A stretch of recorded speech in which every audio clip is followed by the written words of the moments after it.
Students, आज हम भू राजस्व सुधारों की कड़ी में अगला बिंदु महलवाड़ी प्रथा के बारे में पढ़ने जा रहे हैं। इसके पहले हम स्तंभवारी बंदोबस्त या कार्नवालिस का स्थायी बंदोबस्त, उसके बाद रैयतवाड़ी व्यवस्था, इन दोनों टॉपिक्स को देख चुके हैं। आज का हमारा टॉपिक होगा महलवाड़ी पत्ती। महलवाड़ी पत्ती, महल शब्द से निकल के आ रहा है कि एक इकाई के रूप में है। तो इसमें भूमि कर की इकाई कृषक का खेत नहीं होता था, अपितु ग्राम अथवा महल जागीर का एक भाग पूरे गांव को केंद्रित किया जाता था यहाँ पे। और भूमि समस्त ग्राम सभा की सम्मिलित रूप से होती थी, जिसको बॉडी ऑफ कोशेयर्स या भागीदारों का समूह भी कहा जाता है। ये लोग सम्मिलित रूप से भूमि कर देने के लिए उत्तरदायी होते थे। यदि कोई व्यक्ति अपनी भूमि छोड़ देता था तो ग्राम समाज इस भूमि को संभाल लेता था, और ये ग्राम समाज ही सम्मिलित भूमि तथा अन्य भूमि का स्वामी माना गया है। तो महलवाड़ी प्रथा मार्टिन बर्ड और 1822 ईस्वी इसमें लागू किया गया। भूमि कर जो था वो 30% निश्चित किया गया।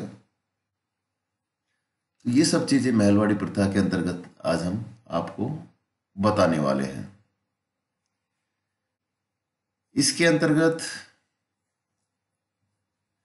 जमींदारी प्रथा तथा रैयतवाड़ी व्यवस्था के अलावा कुछ क्षेत्रों में महलवाड़ी प्रथा को भी लागू किया गया था, और ये प्रथा 1801 ईस्वी में अवध का जो क्षेत्र है तथा 1803 और 4 में मराठों के अधिकृत प्रदेशों में लागू किया गया था, जिसमें हम कुछ अवध यानी कि यूपी का जो क्षेत्र था और कुछ उत्तर पश्चिम सीमा प्रांत बीच में आते हैं। और इसमें बताया गया था कि द्वितीय आंग्ल मराठा युद्ध के जो पश्चात कंपनी ने यमुना तथा गंगा के मध्य का जो प्रदेश विजित किया था,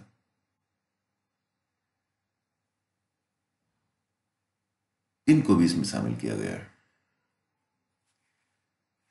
महलवाड़ी व्यवस्था जमींदारी व्यवस्था का ही हम एक संशोधित रूप मान सकते हैं।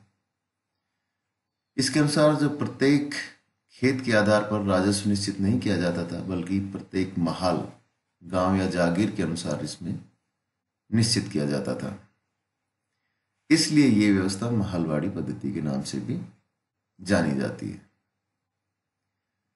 समस्त महल सम्मिलित रूप से राजस्व चुकाने के लिए उत्तरदायी थे। राजस्व वसूली का काम ग्राम प्रधानों या जमींदारों पर छोड़ दिया गया था। इस व्यवस्था में कृषक का भूमि पर व्यक्तिगत स्वामित्व नहीं रहता था, बल्कि समस्त महल या ग्राम ही भूमि का मालिक होता था। और अगर कोई किसान अपनी भूमि छोड़ देता था तो प्राय समाज ही उस भूमि की देखभाल करता था। तो कहीं न कहीं व्यक्तिगत उत्तरदायित्व भी जमीन पर किसानों का होता था, लेकिन अगर वो छोड़ देता है तो जो महल या समाज उस भूमि की देखभाल करता था। प्रांतों के बारे में बताया ही है कि गंगा घाटी का जो क्षेत्र है, उत्तर पश्चिमी प्रांत और कुछ भागों में, भारत के अन्य भागों में व्यवस्था को लागू किया गया। पंजाब में भी एक संशोधित महलवाड़ी व्यवस्था लागू की गई, जो ग्राम व्यवस्था ही थी। वो यहाँ बताया गया कि अवध यानी यूपी और अन्य क्षेत्रों में प्रारंभ में ये व्यवस्था 3-4 वर्षों के लिए लागू की गई थी, परंतु इस अवधि में महलों से वसूल होने वाली लगान की राशि में 25% की बढ़ोतरी की जाती है, और यह पुनः 1807 और 1818 ईस्वी के मध्य लगान की राशि में 50% की वृद्धि की गई थी। 1822 ईस्वी में प्रथम बार औपचारिक रूप से यह व्यवस्था स्थापित की गई, और इसके अनुसार जमींदारी जागीरदारों में कृषकों से प्राप्त आमदनी का 83% जमींदारों को सरकार को देना पड़ता था। 1833 ईस्वी में इस व्यवस्था में कुछ और सुधार किए जाते हैं और अब गांवों को महलों में मिलाकर महाल की लगान निश्चित कर दी जाती है और विभिन्न गांवों पर बांट दिया जाता है। ये नई व्यवस्था मार्टिन बर्ड ने तैयार की थी, इसलिए ये बर्ड योजना के नाम से भी जानी जाती है। एक बार पूछ लेते हैं कि बर्ड योजना कौन सी भू राजस्व व्यवस्था को कहा जाता है, तो महलवाड़ी व्यवस्था को कहा जाता है। इस योजना को मुख्य रूप से उत्तर पश्चिम प्रदेश में व्यवहार में लाया गया और लगान की राशि 2/3 भाग यहाँ पर निश्चित की जाती है। ये व्यवस्था 30 वर्षों के लिए लागू की गई और ये व्यवस्था में लगान की राशि बहुत अधिक यहाँ रखी जाती है। तो इसमें मोटा मोटा है कि ये किसानों के साथ न होकर ग्राम समूह के साथ होता, जिसे महाल कहा जाता था, और वही लोग इसको कर देने के लिए उत्तरदायी थे। 30 वर्षों के लिए लागू की गई थी। लगान की राशि 2/3 भाग या निश्चित की जाती है। मार्टिन बर्ड के नाम पर इस व्यवस्था को बर्ड योजना भी कहा जाता है। क्षेत्र इसका गंगा नदी का क्षेत्र, उत्तर पश्चिम सीमा प्रांत, कुछ पंजाब और अवध का प्रांत इसमें सम्मिलित किया गया है। तो ये था आपका महलवाड़ी व्यवस्था का एक स्वरूप जिसको यहाँ बताया गया है। अब इसमें 1822 का रेगुलेशन एक्ट भी एक था कि आयुक्तों का एक बोर्ड था, बोर्ड ऑफ कमिश्नर, जिसके सचिव थे होल्ट मैकेंजी। उन्होंने 1819 के पत्र में उत्तरी भारत में ग्राम समाजों की ओर ध्यान आकर्षित किया था और ये सुझाव दिया था कि भूमि का सर्वेक्षण किया जाए, भूमि में लोगों के अधिकारों का लेखा तैयार किया जाए, प्रत्येक ग्राम अथवा महल से कितना भूमि कर लेना है ये निश्चित किया जाए तथा प्रत्येक ग्राम से भूमि कर प्रधान अथवा लंबरदार द्वारा संग्रह करने की व्यवस्था भी यहाँ की जानी चाहिए। इसी रेगुलेशन 7 वाले एक्ट में 1822 में जो लागू किया गया था, इस सुझाव को कानूनी रूप दे दिया जाता है और भूमि कर जो भू भाटक का 30% निश्चित किया गया था वो जमींदारों को देना पड़ता था। उन प्रदेशों में जहां जमींदार नहीं होते थे तथा भूमि ग्राम समाज की सम्मिलित रूप से होती थी, भूमि कर भू भाटक का 95% निश्चित किया गया और इस सरकार की मांग अत्यधिक होने के कारण तथा संग्रहण में अत्यधिक दृढ़ता होने के कारण यह व्यवस्था कहीं न कहीं छिन्न भिन्न हो जाती है।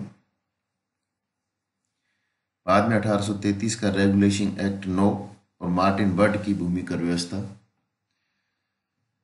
विलियम बेंटिंग की सरकार ने 1822 की योजना को पूर्ण रूप में समीक्षा की तथा इस परिणाम पर पहुंचे कि इस योजना से लोगों को बहुत कठिनाई हुई है तथा यह अपनी कठोरता के कारण ही टूट गई थी। बहुत सोच विचार के पश्चात 1833 की रेगुलेटिंग एक्ट पारित किया गया, जिसके द्वारा भूमि की उपज तथा भू भाटक का अनुमान लगाने की पद्धतियां सरल बना दी जाती है।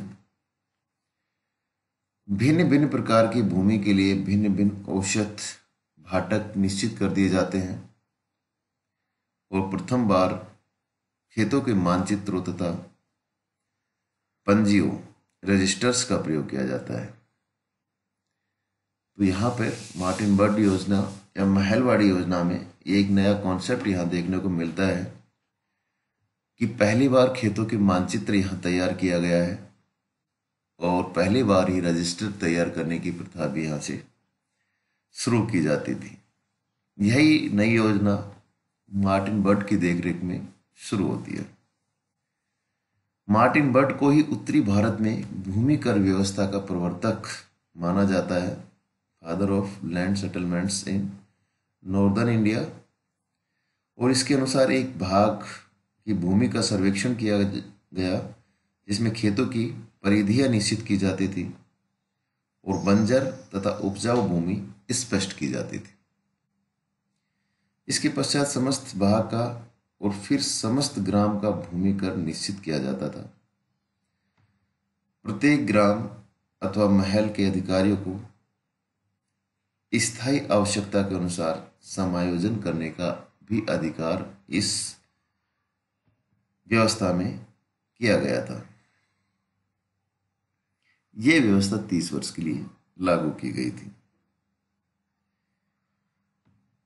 इस योजना के अंतर्गत भूमि व्यवस्था का कार्य 1833 ईस्वी में प्रारंभ होता है। जेम्स टॉमसन जो 1843 से 1853 तक लेफ्टिनेंट गवर्नर रहे, उसके काल के बाद ये समाप्त हो जाता है। इस व्यवस्था में भी दुर्भाग्यवश भू व्यवस्था अधिकारियों ने इस नियम को स्थापित करने का प्रयास किया और उन्होंने 50% के अर्ध प्रदेश के भाटक के वास्तविक भाटक के स्थान पर संभावित तथा शक्य भाटक लिया, जिसके फलस्वरूप कृषक की अवस्था और भी बुरी हो गई। और इन सब का ही एक सम्मिलित परिणाम बाद में हम देखते हैं कि 1857 के विद्रोह में लोग शामिल हो गए। तो महलवाड़ी व्यवस्था से भी किसानों की हालत ज़्यादा खराब हुई, जिसका परिणाम बाद में 1857 की क्रांति के रूप में निकल के आता है। तो आज ये था हमारा महलवाड़ी पद्धति। जो महल यानी कि जागीर का एक भाग होता था, ग्राम होता था, उसके साथ ही अनुबंध किया गया था। जो बॉडी ऑफ कोशेयर्स जिसको मान सकते हैं, और वो लोग ही सम्मिलित रूप से इसको भूमि कर देने के उत्तरदायी थे। 1822 ईस्वी में लागू किया गया था। मार्टिन बर्ड का नाम आता है इसके प्रवर्तकों के रूप में, जिस कारण इसको बर्ड योजना भी कहा जाता है। और इसका क्षेत्र उत्तर पश्चिमी सीमा प्रांत और अवध पंजाब मुख्यतः माना जाता है। तो ये था महलवाड़ी प्रबंध।